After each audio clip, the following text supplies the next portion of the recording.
లూకా సువార్త 2వ అధ్యాయము 14వ వచనాన్ని చదువుకుందాం. సర్వోన్నతమైన స్థలములలో దేవునికి మహిమయు, ఆయనకి ఇష్టులైన మనుషులకు భూమి మీద సమాధానము కలుగునుగాక అని దేవునికి స్తోత్రము చేయుచుండెను. చిన్న ప్రార్థన చేసుకుందాం. కృపగల దేవ, దయగలిగిన మా ప్రభా, నీకు వందనాలు. ఈ 2024 సంవత్సరంలో ఈ సెమీ క్రిస్మస్ ఆరాధన జరుపుకోవటానికి మీరు ఇచ్చిన ఈ కృపను బట్టి మీకు ఎనలేని స్తోత్రాలు చెల్లిస్తున్నాం. గత కాలమంతయు మీ రెక్కల నీడలో మమ్మల్ని బలపరుచుకున్నారు, భద్రపరిచారు, కాచి కాపాడారు. ఈ రీతిగా నిన్ను స్తుతించి మహింపరిచి గణపరిచే భాగ్యాన్ని మాకు అనుగ్రహించినందుకు స్తోత్రాలు చెల్లిస్తున్నాం తండ్రి. కొద్దిసేపు నీ మాటలు వినాలని ఆశతో ఉన్నాము నాయన. చదవబడిన లేఖన భాగంలోని సత్యాలు మాకు బయలుపరిచి నీ వాక్యానుసారంగా జీవించే కృప మాకు అనుగ్రహించి మహిం పొందమని మా ప్రభు అయిన యేసయ్య పరిశుద్ధ నామమున అడుగుచున్నాను తండ్రి, ఆమేన్. ప్రియమైన దేవుని బిడ్డలారా, ఇప్పుడు చదువుకున్న లేఖన భాగాలలో యేసు ప్రభు యొక్క జననాన్ని గురించి తెలియజేయబడింది. గత మాసం 25వ తారీఖు నుంచి రేపు ఈ మాసం 25వ తారీఖు వరకు ప్రపంచమంతా సెమీ క్రిస్మస్ ఆరాధనలు, క్రిస్మస్ ఆరాధనలు జరుపుకుంటూ ఉంటారు. అయితే క్రిస్మస్ జరుపుకుంటూ ఉన్నామే కానీ అది ఆచార క్రమంగానో అలవాటుగానో ఏదో మనము క్రిస్మస్ చేయాలని చేసుకుంటాం కాదు. కానీ యేసు ప్రభువారు ఈ భూలోకానికి ఎందుకు వచ్చాడు అనే విషయాలు కొన్ని తెలుసుకోవాలి మనం. ఎందుకంటే ఒక ఆచార క్రమంగా ఈ ఆరాధన జరుగుతూ ఉంది. ఎందుకంటే సంఘాలలో కానీ, కుటుంబాలలో కానీ, లేదా ఒక పేటలో కానీ వీళ్ళు చిన్న స్టార్ పెట్టాడు అనుకోండి, దాని మీద ఇంకో పెద్ద స్టార్ పెట్టాలి, లేదా వాళ్ళు ఇంకా ఇదిగా చేశారు, ఇంకా మనం గ్రాండ్గా చేయాలి అని చూస్తున్నారే తప్ప క్రిస్మస్ ఎందుకు మనం చేసుకుంటున్నాం, అసలు యేసు ప్రభు ఈ భూలోకానికి ఎందుకు వచ్చాడు అనే సువార్తను ఈరోజు ప్రకటించేవారు కరువరిపోయారు. సువార్తను ప్రకటించట్లా, స్టేజీల మీద ఆయా కార్యక్రమాలు జరిపించటం, స్టేజీల మీద ఆయా నాయకులు, రాజకీయ నాయకులను పిలిపించటం, వాళ్ళకి సన్మానాలు చేయటం, మిగతా డ్యాన్సులు వేయటం. ఈ ఆరాధన ఎలాగ ప్రారంభమైందంటే సెమీ క్రిస్మస్ ఆరాధన స్త్రీల క్రిస్మస్ వేరు, యవనస్తుల క్రిస్మస్ వేరు, పెద్దల క్రిస్మస్ వేరు, సంఘాల క్రిస్మస్ వేరు. ఈ రీతిగా జరుపుకుంటున్నారే కానీ అందులో క్రీస్తు ఉంటున్నాడో లేదో తెలియని పరిస్థితిలో ఈనాడు క్రైస్తవ్యం ఉంది. సువార్తను ఎవరు ప్రకటించట్లేదు. మనం చేసే కార్యక్రమాలలో క్రీస్తు ఉన్నాడా లేదా, క్రీస్తును గణపరుస్తున్నామా లేదా, క్రీస్తును మనం ఆరాధిస్తున్నామా లేదా అని ఎవరు పట్టించుకోలేని పరిస్థితిలో ఉన్నాం. అసలు యేసు ప్రభు భూలోకానికి ఎందుకు వచ్చాడు ఒకటి గమనించండి. చూడండి, ఆయా మతాలలో అన్నిటినీ అంగీకరిస్తారు కానీ యేసు ప్రభు దేవుని ఆత్మచేత జననం పొందాడు అనంటే అంగీకరించాడు.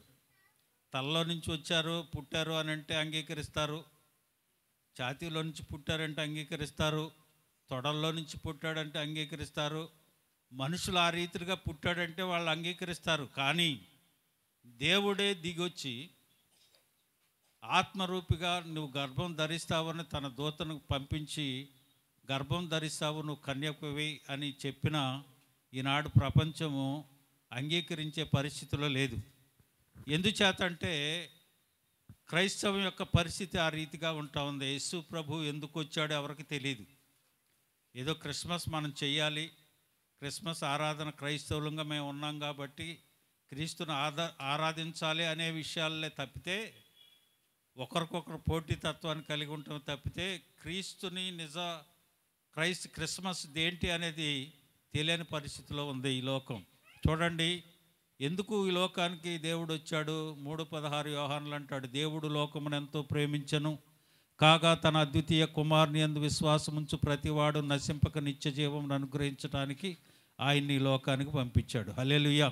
లోకము అనంటే క్రైస్తవుడు ఒక్కడే లేడు. లోకం అంటే ఈ తక్కువ కులాల వాళ్ళు లేడు. లోకం అంటే ప్రపంచం అంతా ఉంది, అందరూ అందులో ఉన్నారు. దేవుడు లోకాన్ని ప్రేమించాడు, వ్యవస్థలను కాదు, లేదా క్రైస్తవుని కాదు, మొత్తం అందరూ ఉన్నారు అందులో. లోకాన్ని ప్రేమించి ఈ లోకానికి వచ్చాడు ఆయన. ఎందుకు? పాపులను రక్షించడానికి, నశించిన దాన్ని వెగతకు రక్షించడానికి, లోక పాపములను మోసుకొని పోవు దేవుని గొర్రె పిల్లగా.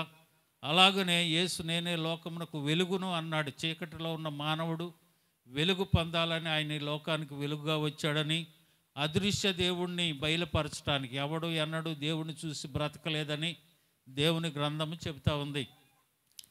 దేవుణ్ణి చూడాలనంటే ఈయన రావాలి, దేవుణ్ణి చూడాలనంటే ఈయన కావాలి. దేవునికి నరునికి మధ్యవర్తి ఒక్కడే, ఆయన యేసుక్రీస్తు అనే నరుడు. నువ్వు దేవుణ్ణి చూడాలంటే యేసు కావాలి. దేవుడిని నువ్వు చూడాలి అని అంటే ఈయన చూస్తేనే తప్ప, ఈయన ద్వారానే తప్ప నువ్వు వెళ్ళటానికి వీల్లేదు. ఇవన్నీ చూస్తూనే ఉన్నారు. ఒక రాజుగారు తన మంత్రిని అడుగుతూ ఉన్నాడట. మంత్రి గారేమో యేసు ప్రభుని తెలుసుకున్న అతను, ఏమయ్యా అన్నీ బాగానే ఉన్నాయి కానీ దేవుడే లోకానికి రావాల్సినంత అవసరం ఏమొచ్చింది? ఏ దేవదూతలనో లేకపోతే ఏ ప్రవక్తలనో ఎవరినో పంపించి ఆ వార్తను తెలియజేసి వాళ్ళు ఈయన శిక్ష వాళ్ళు భరించేటట్లుగా చేయొచ్చు కదా అని ఆ మంత్రిని అడుగుతూ ఉన్నాడు. ఆ మంత్రి అన్నాడు, రాజా అది కాదు అని. వీళ్ళిద్దరు వాదన జరుగుతూ ఉంది. ఈలోపు వీళ్ళు మాట్లాడుకుంటూ ఉంటే పక్కన ఈ స్నానాలు చేసే ఇది ఉంటుంది కదా, టబ్ లాంటిది, అందులో వాళ్ళ బాబు ఆడుకుంటూ వచ్చి అందులో పడ్డాడు. ఆ అందులో పడేటప్పటికి రాజుగారు మంత్రి మాట్లాడుకుంటూ వెళ్తున్నారు. వెనకాల వీళ్ళు కాపలా వాళ్ళు సైన్యాలు ఉంటాయి కదా, అందరూ ఉన్నారు. గప్పుకున్న రాజు మాత్రం టక్మని దూకేసి ఆ పిల్లోడిని బయటికి తీసుకొని వచ్చాడు. రాజుగారిని మంత్రి అడుగుతున్నాడంట, ఏమండి నేనున్నా, వెనకాల సైన్య పరివారం ఉంది, నీ పిల్లోడు పడిపోయినప్పుడు మేమంతా వెళ్ళి రక్షించగలం కదా, నువ్వే ఎందుకు దూకావు అని అన్నాడట. అంటే అన్నాడు, ఎంతైనా కొడుకు ప్రేమ కదా అయ్యా అన్నాడు. హల్లెలూయా. ప్రియమైన దేవుని బిడ్డలారా, దేవుడు ఎవరినైనా పంపిస్తే అదే పరిస్థితి, చేస్తాడో చేయడో. అదే తండ్రి కొడుకు మీద ప్రేమ. తన స్వరూపంలో మానవుడిని మనం నిర్మించుకున్నాడు ఆయన. మనమంటే అంత ప్రేమ. మనం దేవునికి దూరం అయితే దగ్గర చేసుకోవటానికి, ఆయనతో సంధి చేయటానికి యేసు ప్రభుని ఈ లోకానికి పంపినట్లుగా మనం చూస్తాం. ప్రియమైన దేవుని బిడ్డలారా, ఇంకా చాలా విషయాలు ఉన్నాయి కానీ కొద్దిసేపే దేవుని వాక్యాన్ని చదవబడిన లేఖన భాగం ద్వారా దేవుని వాక్యం తెలుసుకుందాం. 2 విషయాలు అక్కడ బయలుపరిచాడు. యేసు ప్రభు వారు పుట్టారు. దేవుని దూత పరివారం కాపర్ల యొద్దకు వచ్చింది. కాపర్ల యొద్దకు వస్తే వాళ్ళని చూసి భయపడ్డారు. అయ్యా మీరు భయపడబాకండి, మీకు ఒక సంతోషకరమైన శుభవర్తమానం మేము తెచ్చాం. కాబట్టి పలానా చోట యేసు ప్రభు వారు పుట్టారు, ఆయనే రక్షకుడు అని వీళ్ళకి తెలియజేశారు. తెలియజేసిన తర్వాత వీళ్ళంతా భయపడిపోయి ఎక్కడ ఏంటి అని అడిగారు, వివరాలు తెలుసుకున్నారు. తెలుసుకున్న తర్వాత ఆ దూతలు పాడే పాట మనం చదువుకున్నాం. ఏమని పాడుతున్నారు వాళ్ళు, ఏమని తెలియజేస్తున్నారు ఆ మాట అంటే, సర్వోన్నతమైన స్థలములలో దేవునికి మహిమయు, ఆయనకి ఇష్టులైన మనుషులకు భూమి మీద సమాధానం. హల్లెలూయా. ఎవరికి ఇష్టులై? దేవునికి ఇష్టులై. ఈ యొక్క క్రిస్మస్ శుభదినాన్న మనం తెలుసుకోవాల్సింది ఒకటే, నువ్వు చేసే పని దేవునికి ఇష్టంగా ఉందా లేదా, మనం దేవునికి ఇష్టంగా ఉన్నామా లేదా, సమాధానాన్ని కలిగి ఉన్నామా లేదా. ఇప్పుడు మనం చదువుకున్నాం యెషయా గ్రంథము 9వ అధ్యాయం 6వ వచనంలో ఏమని ఉంది అక్కడ, ఏలయనగా మనకు శిశువు పుట్టెను, మనకు కుమారుడు అనుగ్రహించబడెను, ఆయన భుజం మీద రాజ్యభారం ఉంది, ఆయన ఆలోచనకర్త నిత్యుడగు తండ్రి, సమాధాన కర్తయగా అధిపతి, సమాధానానికి కర్త. నిన్ను సమాధానపరచడానికి, దేవునితో నిన్ను సమాధానపరచడానికి ఆయన సమాధానకర్తగా ఈ లోకానికి వచ్చినట్లుగా మనం చూస్తాం. రెండే విషయాలు మనం తెలుసుకుందాం. దేవునికి ఇష్టడుగా ఉండటం ఎలాగా, సమాధానం పొందుకోవటం ఎలాగా. ఈ క్రిస్మస్ దినాన మనం తెలుసుకోవాల్సిన రెండు విషయాలు. దేవునికి ఇష్టడుగా ఉండటం ఎలాగా, సమాధానంగా ఉండటం ఎలాగా. దేవునికి ఎలా ఇష్టడుగా ఉంటాం? పెద్ద స్టార్ పెట్టుకుంటానో, అందరిని పిలిచి పంచభక్ష పరమాణాలు ఉండి చక్కగా మనం వాళ్ళకి అన్నం పెట్టి 10 మందిని పిలిచి శబాష్ అనిపించుకుంటేనో దేవునికి ఇష్టడుగా మనం ఉండం. ఎలా ఉంటాం మరి? చూడండి, మా చిన్నతనంలో పాస్టర్ గారు అనేవాడు, ఇది ఇంటి పండుగ, ఒంటి పండుగ, పంటి పండుగ అనేవాడు. ఎలాగంట? ఇంటికి సున్నాలు, ఒంటికి బట్టలు, పంటికేమో నచ్చిన అన్నీ వండుకొని తింటాం. ఈ పండగ ఇది ఆచారం అయిపోయింది. కానీ నిజ క్రైస్తవులుగా, క్రీస్తుని కలిగిన వ్యక్తులుగా, దేవునికి ఇష్టలుగా, సమాధానం కలిగిన వ్యక్తులుగా మనం ఉంటున్నామా లేదా అనే విషయాలు కొన్ని తెలుసుకుందాం. పరిశుద్ధ గ్రంథంలో దేవునికి ఇష్టడుగా ఉండటం ఎలాగా చూడండి. మొదటిగా మనం చూసినట్లయితే హెబ్రీ పత్రిక 11వ అధ్యాయము 6వ వచనంలో, విశ్వాసము లేకుండా దేవునికి ఇష్టడై ఉండటం అసాధ్యము. దేవుని యొద్దకు వచ్చేవాడు ఆయన ఉన్నాడనియు, తన్ను వెతుకు వారికి ఫలము దయచేయవాడని నమ్మవలెను కదా. హల్లెలూయా. ఏముండాలట? ఆయనకి ఇష్టడుగా ఉండాలంటే విశ్వాసము లేకుండా దేవునికి ఇష్టడై ఉండటం అసాధ్యము. విశ్వాసం కావాలి. ఈయనే యేసయ్య, ఈయనే రక్షకుడు, ఈయనే మెస్సయ్య, పాపులను రక్షించడానికి, లోకమును ప్రేమించి మనలను పాప విమోచనగా చేయటానికి ఈయన వచ్చాడని మొదటగా నువ్వు విశ్వసించాలి. అంతేకాకుండా ఆయనను వెతకాలట. ఆయన వెతికి ఆయన నమ్మాలి. విశ్వాసము లేకుండా దేవునికి ఇష్టడై ఉండటం అసాధ్యము. దేవుని యొద్దకు వచ్చేవాడు ఆయన ఉన్నాడనియు, తన్ను వెతకు వారికి ఫలము దయచేయవాడని నమ్మాలి. ఆయన్ని వెతికితే నీకు ఫలము దయచేస్తాడని నమ్మాలి. చూడండి, నాతో పాటు నేను ఉద్యోగం చేసేటప్పుడు నాతో పాటు ఒక అతను బ్రాహ్మణుడు ఉండేవాడు. నేను ఒట్లూరులో పనిచేస్తూ ఉన్నాను. నైట్ డ్యూటీకి వెళ్ళా. అతను ఈవినింగ్ డ్యూటీ చేశాడు. భోజనం చేసి అక్కడే పడుకుంటాడు. పడుకుంటూ ఆయన ఒక మాట అన్నాడు. ఏమన్నాడంటే, రాజుగారు, అప్పటికి నేను పరిచర్యలో ఉన్నా. నేను 94 నుంచి పరిచర్య చేస్తూ ఉన్నాను. 96లో 94 రక్షణ పొందా, 96 నుంచి సేవ చేస్తున్నా. ఆయనకి తెలుసు, ఆయా ప్రాంతాల్లో కల్పర, ఆయా ప్రాంతాల్లో సంఘంలో ఉండి సంఘాలు కడుతూ తిరుగుతూ ఉన్న టైంలో యేసు ప్రభు వారి గురించి నాకు తెలుసు. కానీ మూడే ముక్కల్లో యేసు ప్రభుని గురించి చెప్పు నాకు అని అన్నాడు. ఎన్ని ముక్కల్లో అన్నాడు? 3 ముక్కల్లో. అంటే 1 నిమిషంలో చెప్పేయాలి అడిగి.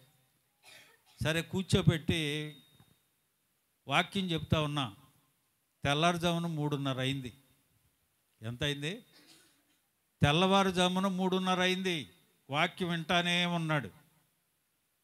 విశ్వాసం అనేది నిరీక్షించబడు యొక్క నిజస్వరూపం దేవుని వాక్యం అంటూ ఉంది. అతను ఏం చేశాడు తెలుసా? ఇంకా నా దగ్గర నేనున్నప్పుడే డ్యూటీ వేయించుకొని మాటలు వినటం, చేయటం ఇలాగ ఉంటా ఉన్నాడు. ఒకరోజు నేను ఇటు నుంచి ఈస్ట్ కోస్ట్ వెళ్తున్నా. ముస్తాబాద్లో ఏదో బండి వెళ్ళింది. ఆ బండికి క్లియరెన్స్ కోసం నా బండి ఆగింది. అక్కడ వచ్చి ఈయన, నమస్తే రాజుగారు అన్నాడు. వందనాలు రాజుగారు అన్నాడు. ఎవరో ఒక బ్రాహ్మణ అతను. వందనాలు రాజుగారు అన్నాడు. ఏంటి వందనాలు అంటున్నాడు అంటే, చేతితో చూస్తే బైబిల్ ఉంది.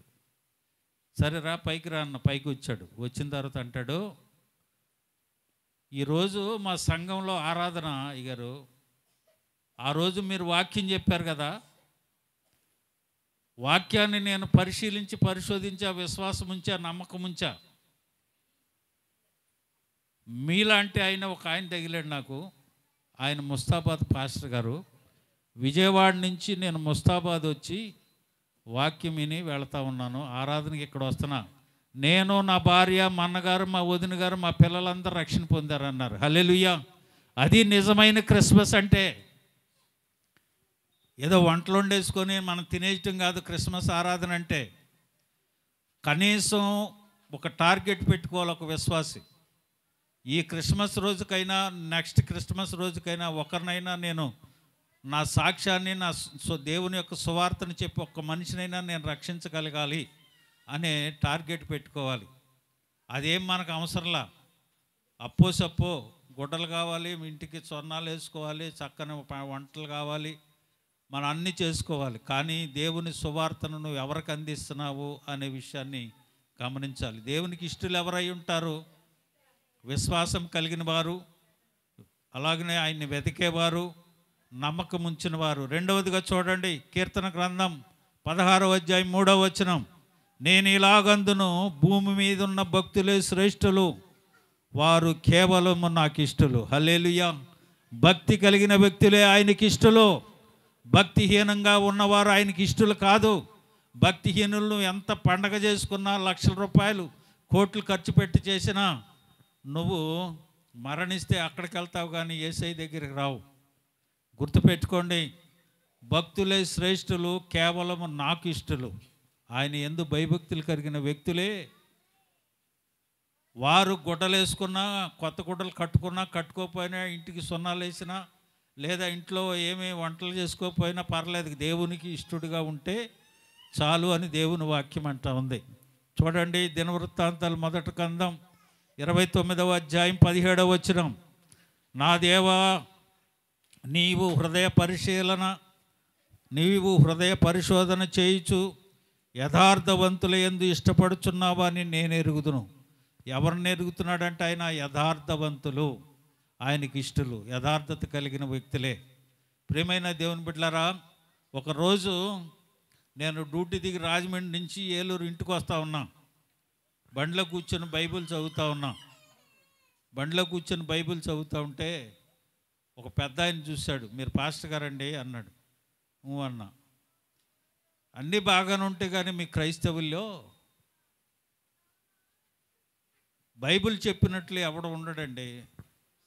ఏమన్నాడు? ధర్మాసుపత్రిలో ధర్మం ఎంత ఉంటుందో, నేతి బీరకాయలో నెయ్యి ఎంత ఉంటుందో, క్రైస్తవ్యం అంత ఉంది అని అన్నాడు.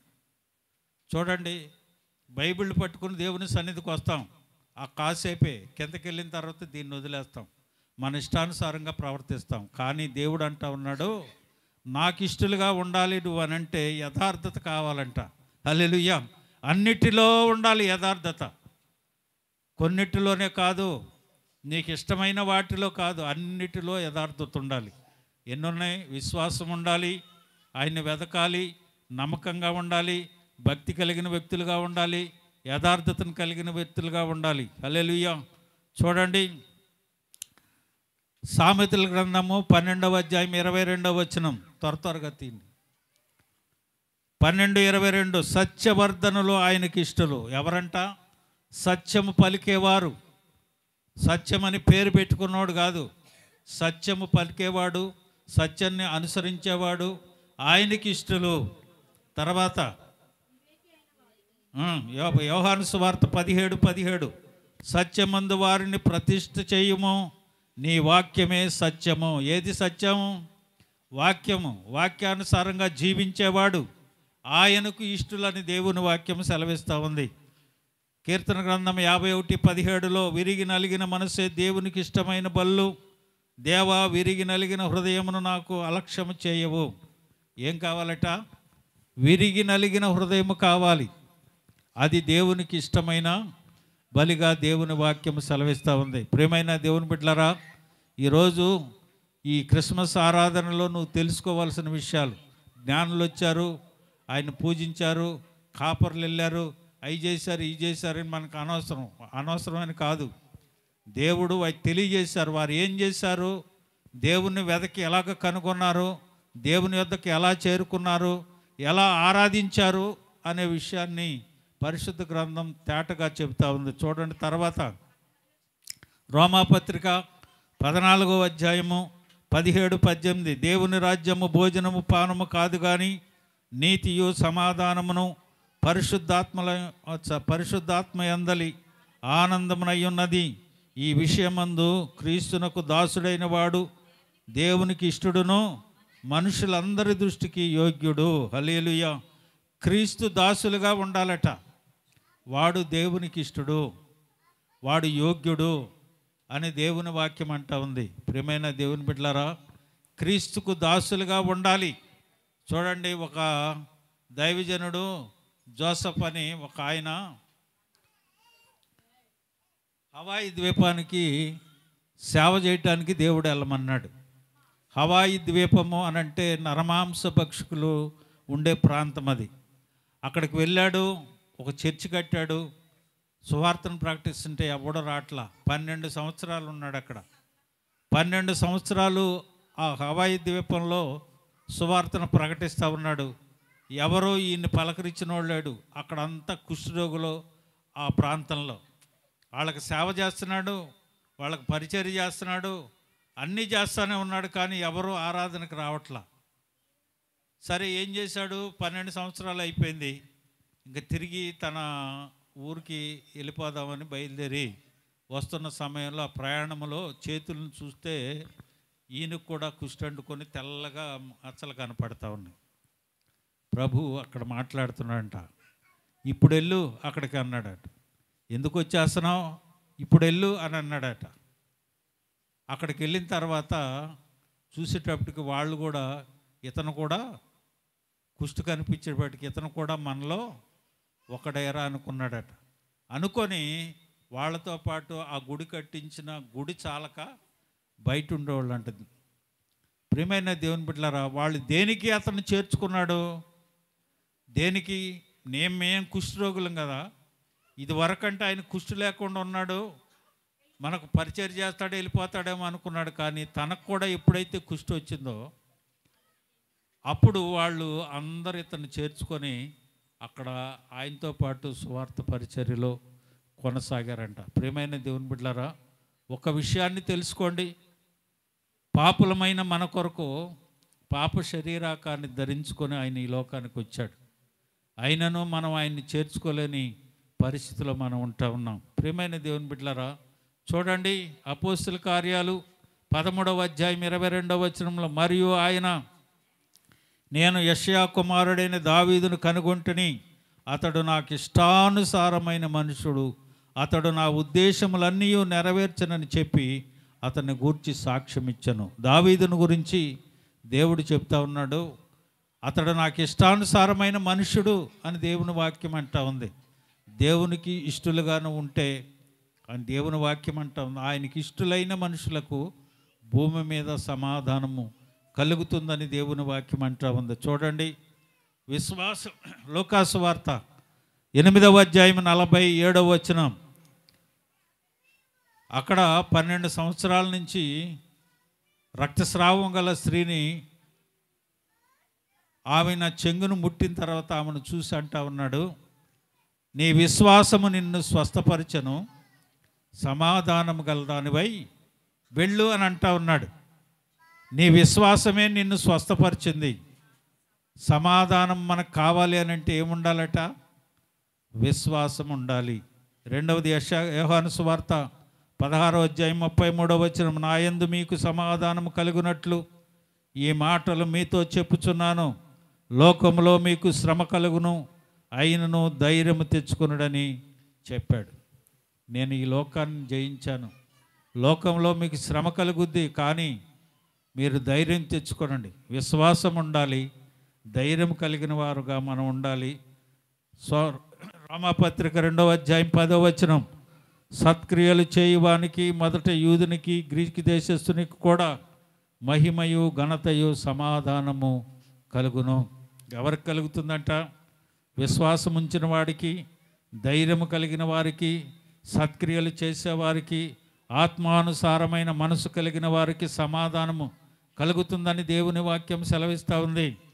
అలాగనే గలతీ పత్రిక 5వ అధ్యాయము 22వ వచనంలో, ఆత్మఫలమేమనగా ప్రేమ, సంతోషము, సమాధానము అని అంటాడు.